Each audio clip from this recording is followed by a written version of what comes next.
Good evening. I'm Scott Wiener, and I have the honor of serving on the San Francisco Board of Supervisors, representing the district that includes the Castro Ground Zero for the HIV/AIDS epidemic.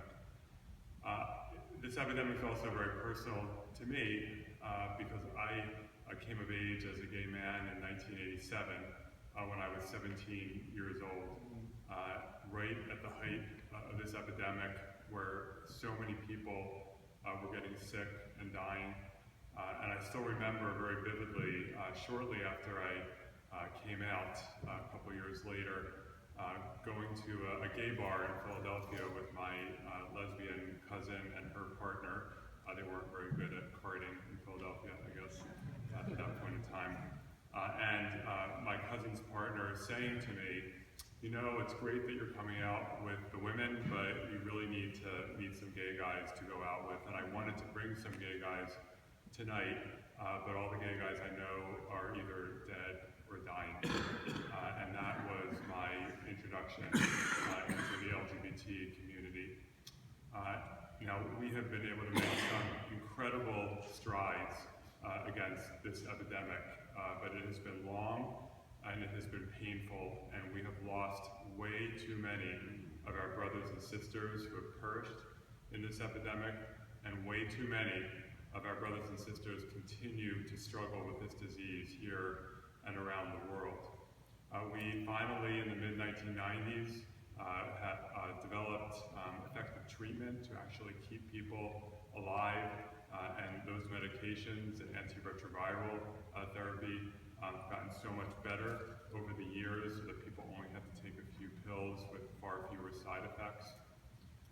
We have significantly improved our prevention efforts, particularly with the advent of pre-exposure prophylaxis, or PrEP, Truvada, 3 years ago, which reduces the risk of HIV infection somewhere between 99 and 100%.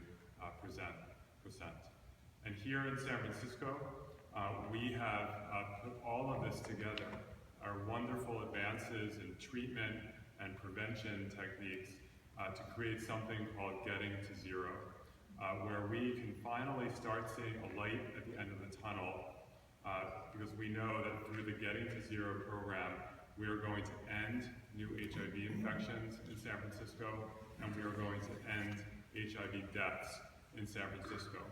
And we're going to do it by making sure that everyone gets tested, that everyone knows whether they have become HIV positive, that if someone does become HIV positive, that we get them onto treatment immediately, even if it means putting them in a cab and sending them to SF General Hospital to get onto the medication right away.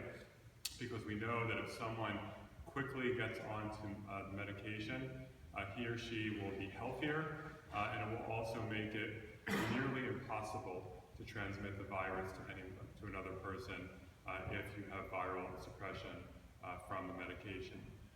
We also, as part of our Getting to Zero effort, are working very hard to make sure that people have access to all prevention tools.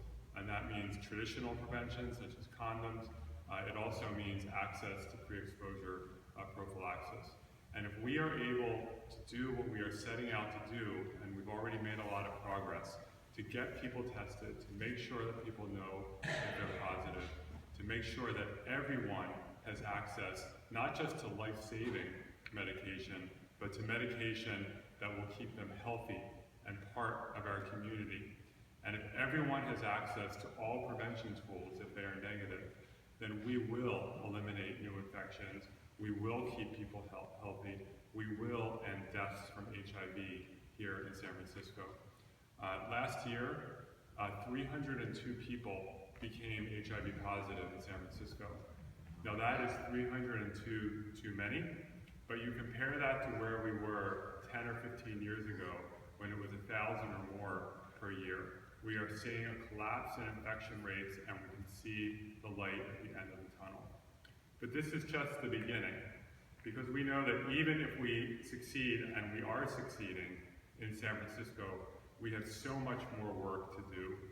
There are still 50,000 new infections every year in the United States, and 2 million new infections every single year throughout the world.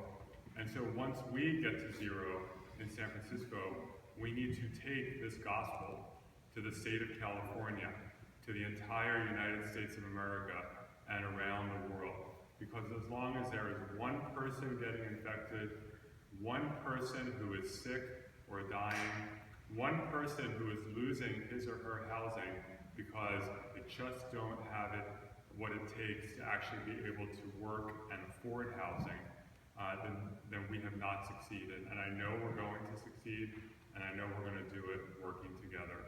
So thank you very much.